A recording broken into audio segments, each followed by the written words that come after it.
Bonjour à toutes et à tous et bienvenue dans ce nouvel Epic Chat francophone où nous avons le plaisir de recevoir l'excellente Fanny Picard, fondatrice et présidente d'Alter Equity, qui nous parlera évidemment d'investissement responsable et d'alignement justement entre cette responsabilité et la rentabilité.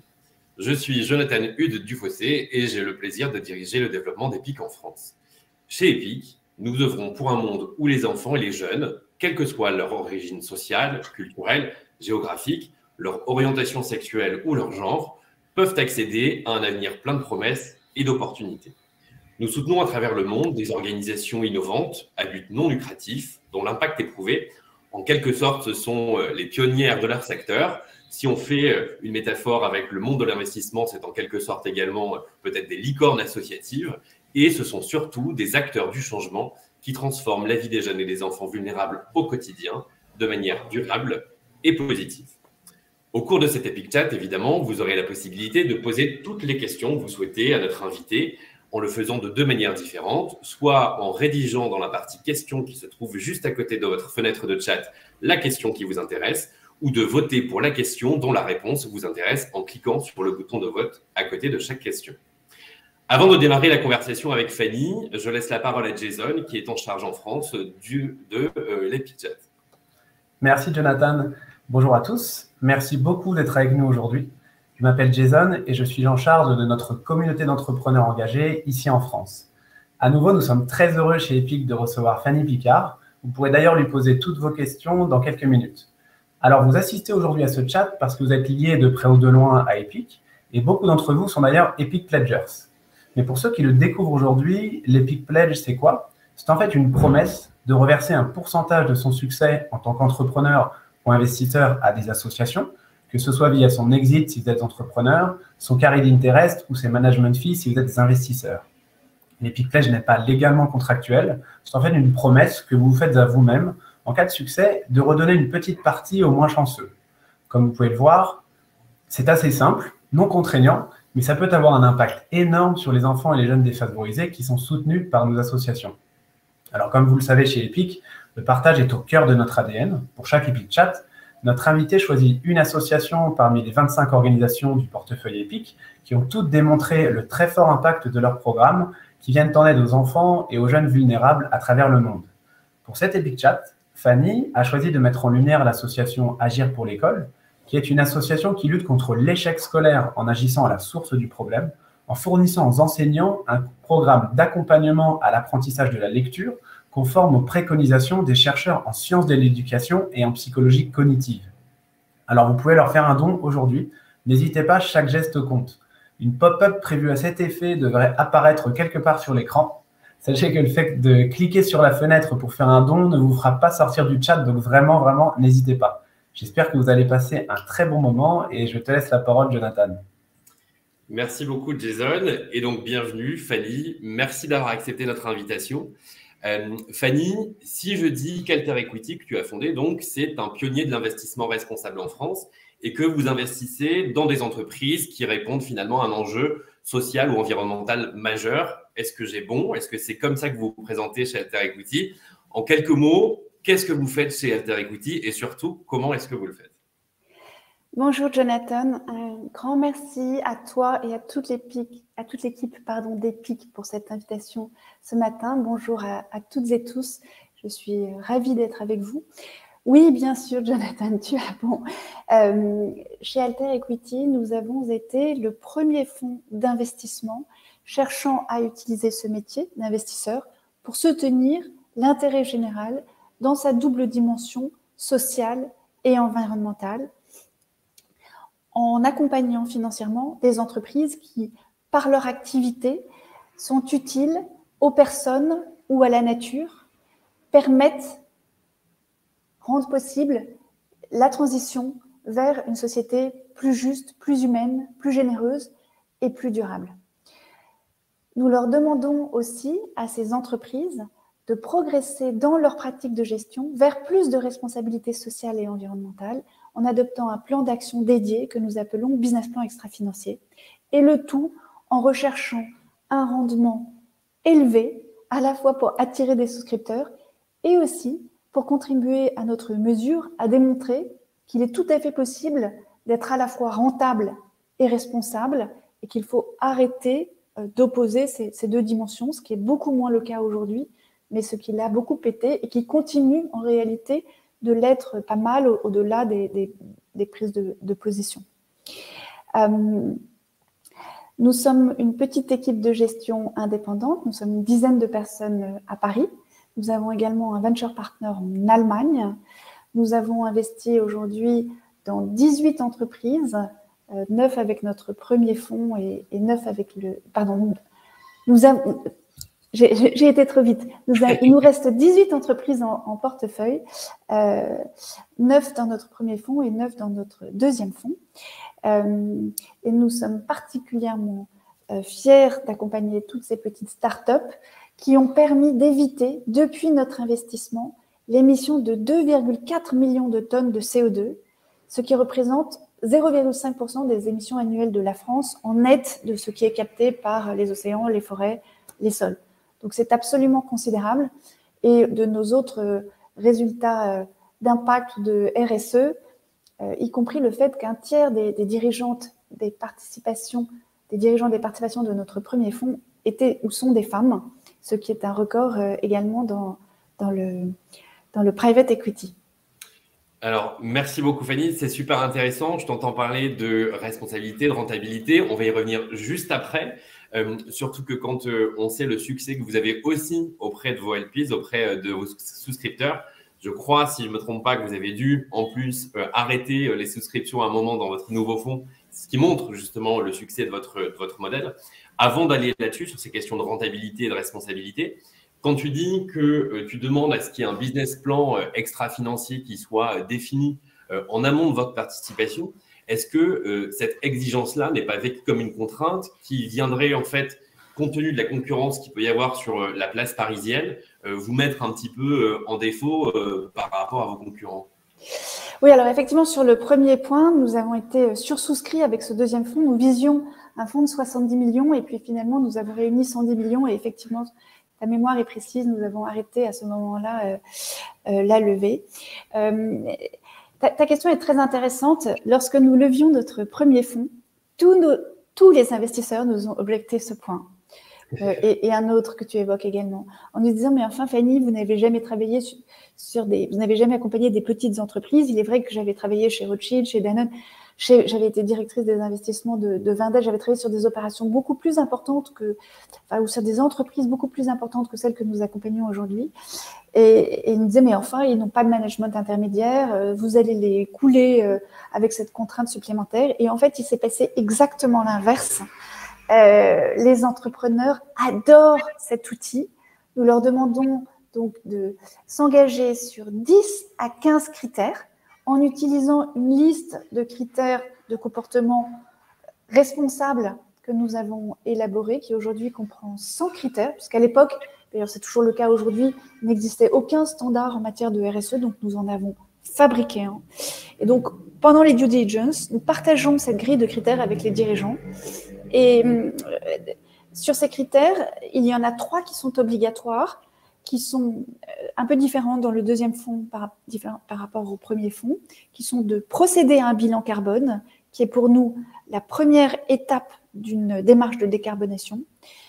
Le deuxième critère obligatoire est d'ouvrir le capital à l'ensemble des salariés et pas seulement à quelques dirigeants, comme c'est le cas jusqu'à maintenant pour l'essentiel dans les opérations de private equity.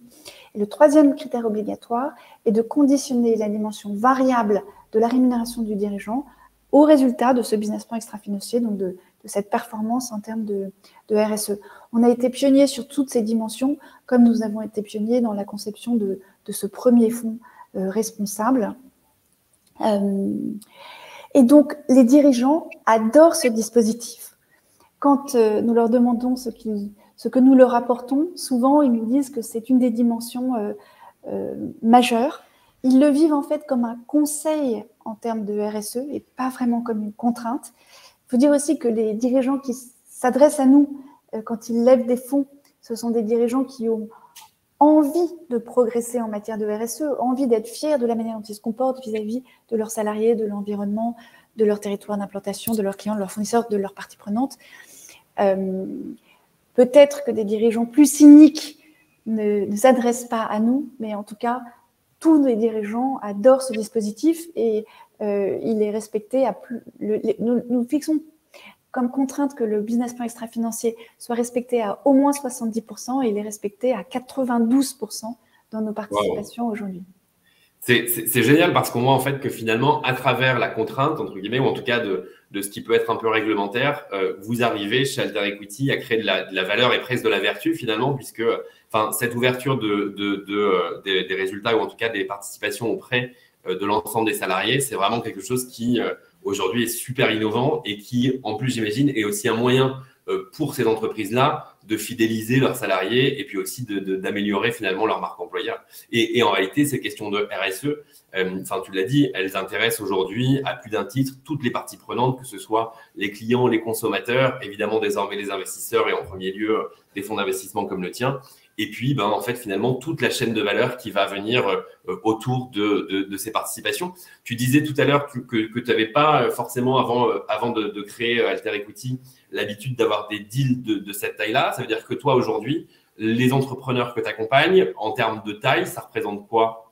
Oui, j'aurais dû le dire. Nous nous intéressons à des entreprises qui ont réalisé un chiffre d'affaires d'au moins 800 000 euros. En général, les entreprises du portefeuille, au moment où nous investissons, ont un niveau de chiffre d'affaires de l'ordre de 2 à 5-10 millions d'euros et elles ont une croissance extrêmement élevée. Donc aujourd'hui, on en a 2 dans le portefeuille qui vont réaliser un chiffre d'affaires de l'ordre de 80 millions d'euros cette année. D'accord. Alors, ce qui est une très bonne transition. Ah, pardon. Pardon, alors, oui, je voudrais rebondir sur ce que tu évoquais, cette ouverture du capital à l'ensemble des salariés. Sur ce point, nous avons été audacieux et nous avons été contre les dirigeants parce que dans le cadre de notre premier fonds, ça n'était pas un critère obligatoire. Le critère social obligatoire était de mettre en place un entretien annuel de progrès pour tous les salariés avec un compte-rendu écrit. Et nous souhaitions que les dirigeants ouvrent leur capital et nous les incitions à le faire. Et ils ne voulaient pas le faire. Et donc là, sur ce point, nous avons été courageux et décidé de prendre cette décision qui allait contre le souhait de nos dirigeants parce que nous avons considéré que c'était important. C'est extrêmement ambitieux, extrêmement novateur et puis finalement, ça remet aussi finalement l'humain au cœur de l'entreprise et notamment en fait ses forces vives parce que c'est toujours intéressant de réussir aussi à engager ses collaborateurs et de les remercier aussi d'une certaine manière de leur engagement et de leur performance. Donc, performance, rentabilité, responsabilité. Qu'est-ce qui aujourd'hui permet de te dire, toi, qu'on peut allier la responsabilité et la rentabilité? Eh bien, ça, c'est l'autre point que nous objectaient les investisseurs dans le cadre de la levée de notre premier fonds. Et nous sommes heureux aujourd'hui de contribuer à démontrer que c'est tout à fait possible de combiner rendement et responsabilité.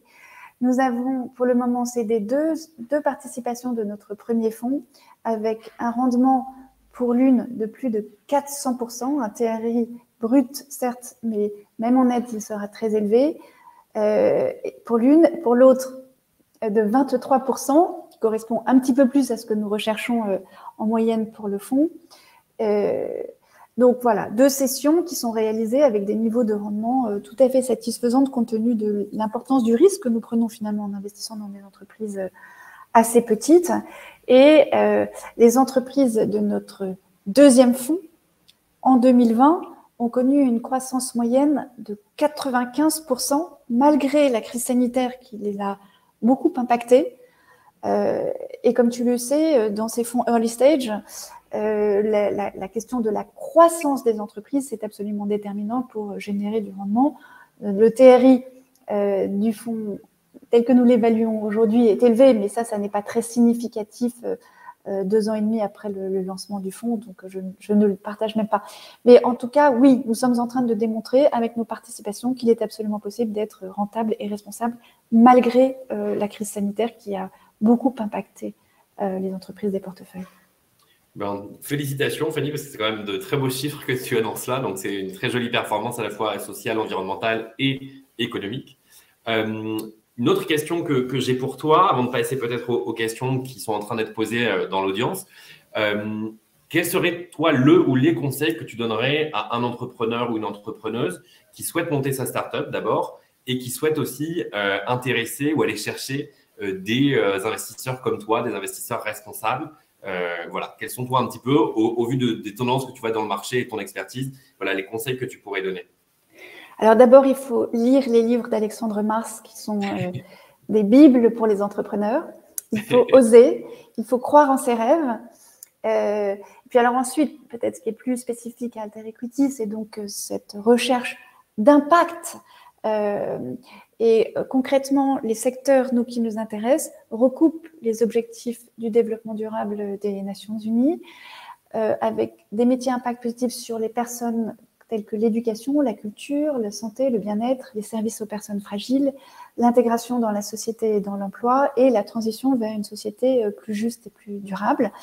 Et puis, les métiers à impact positif pour l'environnement qui forment des solutions aux grands enjeux contemporains que sont le dérèglement climatique, bien sûr, la transition, l'efficacité énergétique, mais également la préservation de la biodiversité, la préservation des ressources, les questions de qualité de l'eau, de l'air, des sols et d'accès à l'eau. Donc ça, ce sont les activités qui nous intéressent. Nous sommes particulièrement vigilants, et c'est un sujet dont on parle beaucoup trop peu, aux externalités négatives des activités, c'est-à-dire aux pollutions, aux excès divers, sociaux ou environnementaux qu'une activité entraîne. C'est majeur pour nous et il faut y veiller. Et puis alors, par ailleurs, on va s'attacher à un certain nombre d'éléments qui sont standards, que des fonds conventionnels étudient également, c'est-à-dire la profondeur du marché, le positionnement de l'entreprise sur son marché, est-ce qu'il existe des barrières à l'entrée, plus ou moins fortes, quels sont les moyens dont dispose l'entreprise pour se différencier, humains, techniques, de propriété intellectuelle ou autres. Le tout pour évaluer ses perspectives de croissance rentable et notre capacité à générer un rendement attractif sur l'investissement. Et puis, et comme les fonds classiques, mais nous y attachons une importance considérable, la qualité, ce que nous appelons la qualité de l'équipe de management. Et cette qualité, c'est quoi? C'est évidemment le leadership, la capacité à entraîner, la capacité à convaincre, la capacité à recruter des équipes de talents. On constate aujourd'hui qu'il devient de plus en plus important pour un entrepreneur d'incarner son entreprise sur les réseaux, en termes de communication. Et puis, sa capacité, sa vision stratégique, sa capacité à pivoter dans des situations difficiles. On l'a vu avec la crise sanitaire. Le chemin d'une entreprise est long. Il se passe des choses qui n'étaient pas du tout prévues. Il faut que l'entrepreneur soit non seulement en situation de gérer, d'inspirer, mais aussi d'avoir une véritable vision stratégique pour faire évoluer son entreprise, qu'il y ait des difficultés ou qu'il n'y en ait pas. C'est évidemment une dimension majeure. Ok, super. Merci beaucoup, Fanny. Je vais prendre une première question du public et celle qui a recueilli le plus de votes jusque-là et qui est directement en lien avec ce que tu as expliqué tout à l'heure en expliquant que tu avais une grille, vous aviez une grille en tout cas de critères de performance extra-financière qui comptait 100 critères. Et une question qu'on nous pose, c'est est-ce qu'à un moment donné, vous comptez ou vous envisagez rendre cette grille publique pour faire évoluer finalement d'autres entreprises en dehors de votre participation, ou est-ce que c'est plutôt quelque chose que vous réservez de manière exclusive à vos participations pour les accompagner dans leur propre transition? Merci de cette question. C'est un déchirement intérieur depuis le début d'Alter Equity parce que d'un côté, nous avons besoin pour nous développer, pour convaincre nos investisseurs, les entrepreneurs, de nous différencier, et ça milite plutôt pour conserver ce travail considérable que nous avons conduit pour aboutir à cette grille. Et puis, à l'inverse, tout chez nous est dédié au progrès collectif. Donc, on est tiraillé entre le besoin de garder cette grille confidentielle et l'envie de la partager. Ce que nous nous disons, c'est qu'un jour, nous la partagerons, mais nous essayons de réfléchir à un moyen de la partager de façon immédiatement très efficace Pour le moment, on ne l'a pas encore tout à fait trouvé, donc on ne l'a pas encore fait. D'accord. Travail.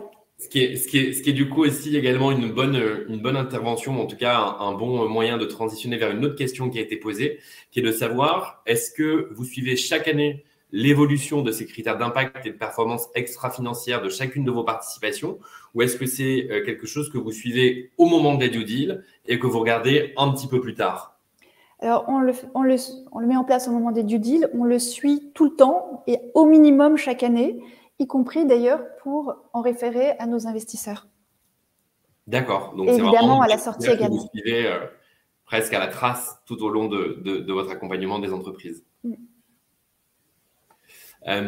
Autre question qui est posée, tu démontres que ces rendements qui sont élevés est possible, donc c'est très positif, mais comment est-ce que tu précisément peux expliquer que ces rendements soient élevés? Est-ce que ce sont des meilleures gestions liées à l'implication des salariés et de leur engagement? Est-ce que c'est lié aux fondateurs de tes entreprises?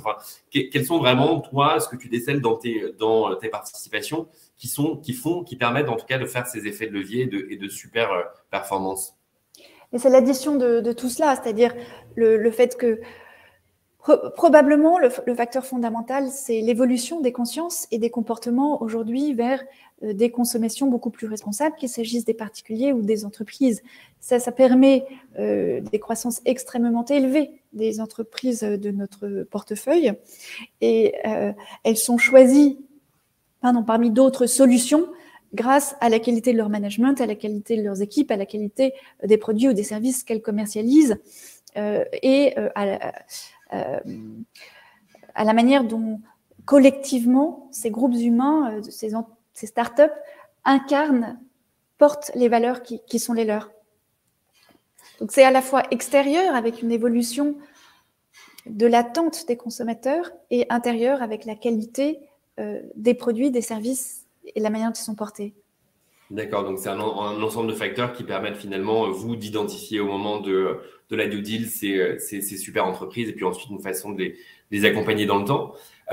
Est-ce que au sein de l'écosystème des fonds d'investissement en France ou à Paris, vous portez, vous, un plaidoyer ou est-ce que vous portez un message auprès de vos à la fois confrères et concurrents sur la transformation justement de la finance pour en faire une finance un peu plus responsable, un petit peu plus solidaire, avec néanmoins du coup cette capacité de rentabilité. Enfin voilà, comment est-ce que vous interagissez avec la place de Paris, je dirais, sur ces questions d'investissement à impact? On n'arrête pas. On n'arrête pas. J'interviens dans des conférences peut-être toutes les semaines ou une semaine sur deux, ça dépend des moments. Bien sûr, ça a été moins le cas pendant la crise sanitaire, mais très fréquemment, je réponds à beaucoup de sollicitations de journalistes et je pousse et je soutiens ces idées. Et puis, nous participons à toutes les instances de place sur ces sujets. Je fais partie du comité de gouvernance des entreprises du MEDEF. Je fais partie du comité d'experts de l'Institut du capitalisme responsable et de beaucoup d'autres structures. J'ai participé là à la réflexion de place sur la définition de l'impact. Nous faisons partie de la commission impact de France Invest, le syndicat des fonds d'investissement. Olivia Grégoire, la secrétaire d'État à l'économie sociale, solidaire et responsable, m'a demandé d'intervenir dans le cadre du lancement de son travail sur la plateforme impact, etc. C'est-à-dire qu'on n'arrête pas, on pousse de tous les côtés les lignes, les murs pour essayer d'accélérer les transitions vers un capitalisme beaucoup plus responsable et des actions politiques beaucoup plus responsables et des comportements de consommateurs beaucoup plus responsables. Et donc ça, tiens, moi j'ai une question par rapport à ça, c'est qu'est-ce qui, toi, t'a amené à passer donc de chez Rothschild, de Danone, qui sont quand même des espèces de mastodontes de l'investissement ou de la grande entreprise, à la création de ton propre fonds d'investissement avec cette réflexion très forte que vous portez sur l'impact environnemental et social? Je fais partie des utopistes. Je fais partie de celles et ceux pour qui le sens de la vie vient de la contribution au collectif. Et puis par ailleurs, pardon, ça a l'air triste, ça ne l'est plus du tout aujourd'hui, j'ai été exposée tôt dans ma vie à la mort et j'ai compris tôt, et peut-être plus tôt et plus fortement, que la vie est courte et qu'il faut en faire ce que l'on souhaite en faire. Et en fait, j'ai commencé à travailler chez Rothschild parce que je voulais gagner de l'argent et je voulais gagner de l'argent parce que je voulais m'engager en politique pour construire un monde meilleur, mais en ayant les moyens de ne pas être réélue si je soutenais des décisions auxquelles je croyais, mais qui ne recueilleraient pas le plein avis, la pleine adhésion des électeurs. Et puis, sur mon chemin, il s'est passé un certain nombre de choses. On n'a peut-être pas les détails de l'évoquer aujourd'hui. Et j'ai abandonné cette piste. Et finalement, Alter Equity, c'était une manière, à un moment de ma vie où j'ai ressenti le besoin de revenir vers ce comportement beaucoup plus responsable.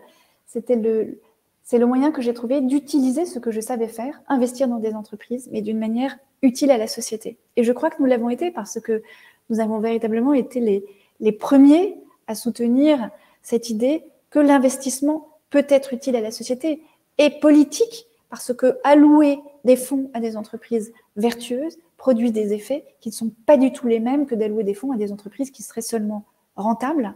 Et puis, en soutenant aussi l'idée que l'entreprise doit avoir une finalité qui dépasse la rémunération de ses actionnaires pour aller vers l'idée de répondre à l'utilité, aux besoins de l'ensemble de ces parties prenantes que j'évoquais tout à l'heure, ses clients, ses fournisseurs, ses territoires d'implantation, l'environnement, etc. Je pense qu'on a renouvelé la pensée, en tout cas on y a contribué, et puis d'autres sont arrivés pour le faire également. Voilà, donc ça a été ma manière d'avoir une utilité politique. C'est super intéressant ce que tu dis parce que alors, tu parlais tout à l'heure d'Alexandre Marx, donc je vais à nouveau le citer à mon tour, donc notre fondateur. Alexandre dit souvent qu'aujourd'hui, le meilleur moyen de voter, finalement, c'est avec sa carte bleue. Toi, tu le dis à titre de fonds d'investissement en disant moi, je participe dans des entreprises qui n'ont pas pour seule finalité le rendement auprès des actionnaires. Et donc, finalement, c'est exactement le même message que vous passez, alors sur des niveaux d'interaction différents, mais finalement, aujourd'hui, le vrai pouvoir, il réside finalement dans la finance et dans notre capacité à soutenir financièrement en tant que consommateur ou en tant qu'investisseur des entreprises auxquelles on croit et des valeurs dans lesquelles, du coup, on a envie finalement de pousser un petit peu leur capacité à changer le monde. Du coup, je ne sais pas si Fanny Picard 2022 sera bientôt annoncée et si tu vas nous faire une annonce aujourd'hui sur la dimension politique, mais il y a une question qui est un petit peu d'ordre politique, qui récolte pas mal de votes, qui est sur le concept de décroissance. Finalement, en t'entendant parler un petit peu de décarbonisation, etc., est-ce que toi, tu y crois à la décroissance? Quel est un petit peu ton avis dessus? Est-ce que cette solution permet d'enrayer le réchauffement climatique? Est-ce que c'est la seule? Et est-ce que c'est réalisable ou est-ce que c'est une utopie finalement de parler de décroissance en ce moment? Ce qui est vrai, c'est que nous allons vers une population de l'ordre de 10 milliards d'êtres humains à horizon 2050. C'est très, très, très rapide. Et pour nourrir 10 milliards d'êtres humains, de la manière dont nous nourrissons aujourd'hui, et nourrir et permettre la consommation de ces personnes, il faudrait 4 planètes en termes de ressources. Donc, nous sommes confrontés à une problématique absolument majeure. Il faut trouver des solutions.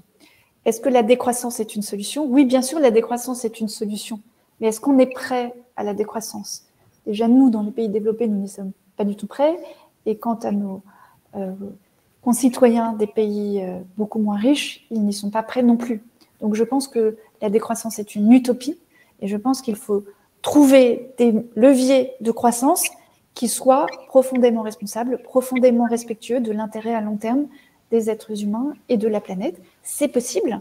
C'est possible. En matière alimentaire, si on évitait le gaspillage, on pourrait nourrir l'intégralité de ces 10 milliards de personnes. Donc, il faut s'attaquer à la lutte contre le gaspillage et il faut trouver des protéines de substitution. Il faut trouver une agriculture régénératrice qui arrête d'abîmer les sols, etc. Il faut réutiliser les matériaux pour faire de nouveaux produits, etc. Donc, je crois dans des entreprises qui forment des substituts aux entreprises traditionnelles. Et nous, toutes les entreprises dans lesquelles nous avons investi, elles sont sur ce modèle. On a investi dans une entreprise qui s'appelle Kipli, qui commercialise des matelas en latex bio, qui évite l'utilisation de mousse Ce sont du polyuréthane dérivé de pétrole, évidemment non renouvelable. Et en plus, il faut énormément d'énergie pour fabriquer du polyuréthane à partir de pétrole. Alors que la sève d'EVA, il suffit de l'entailler et elle pousse, elle sort. Voilà. Donc, on a investi dans une société qui s'appelle Murphy, qui pour 85 €, j'en profite pour faire un peu de publicité, vient chez vous réparer le gros électroménager qui n'est plus sous garantie mais qui est tombé en panne pour éviter que vous n'en achetiez un neuf. Il commence par essayer de vous expliquer comment le réparer si vous en avez le courage. Et sinon, ils font venir directement chez vous un réparateur. Quel que soit le nombre de fois où le réparateur doit venir chez vous, ça ne coûte que 85 €. Et s'il ne parvient pas, hors pièces détachées, s'il ne parvient pas à réparer, ces 85 € sont transformés en bon d'achat pour acquérir un bien reconditionné qui aura été abandonné par un propriétaire qui lui aura acheté un produit neuf. Voilà, oui, ce sont des entreprises les unes à côté des autres qui créent de la valeur, on crée des emplois. Les réparateurs de Murphy ne sont pas ubérisés, ils sont salariés de la société, qui répondent à des besoins, mais qui ne sont pas dans la prédation et qui, de ce point de vue, forment des réelles solutions en termes de transition. On a investi dans une société qui s'appelle ILEC, qui distribue de l'énergie 100% renouvelable, de l'électricité et du biogaz. On a investi dans une société qui s'appelle Les Reapers, qui vient chercher les déchets de chantier et qui organise leur valorisation, justement, etc. Super, super intéressant. Alors, tu parles effectivement, si tu as encore une petite minute pour une dernière question, de la transformation finalement de l'économie en une économie qui est passée plutôt de linéaire à circulaire, où on va essayer d'une part de produire moins, de produire mieux, de recycler, de trier, etc. Et d'éviter de gaspillage. Donc, on peut penser à l'application Too Good To Go sur la partie alimentaire. Quand tu parles notamment par exemple de nourriture, nous on a un super pledger qui est Insect, qui réfléchit justement au changement de l'alimentation à partir des protéines d'insectes. Tu parlais de tes participations et justement, on a une question là-dessus. Tu parles de plus en plus d'entreprises il y a de plus en plus d'entreprises qui allient responsabilité et impact environnemental. Est-ce que tu arrives aussi à trouver facilement, entre guillemets, des entreprises dont l'objectif est d'abord d'avoir un réel impact social tout en dégagement du rendement? Moins, beaucoup moins. C'est une vraie bonne question. Aujourd'hui, on a 2/3 de notre deal flow qui sont des entreprises à impact environnemental et on a beaucoup moins d'entreprises à impact social.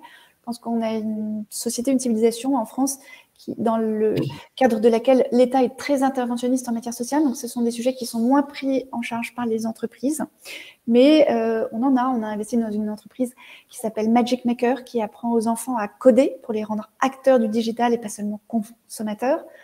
On a investi dans une société qui s'appelle Wild Code School, qui apprend aux adultes à devenir des professionnels du web, qui a un taux d'accès de retour à l'emploi pour les personnes qui cherchent un job au moment où elles commencent leur formation chez Wild Code School de 100%.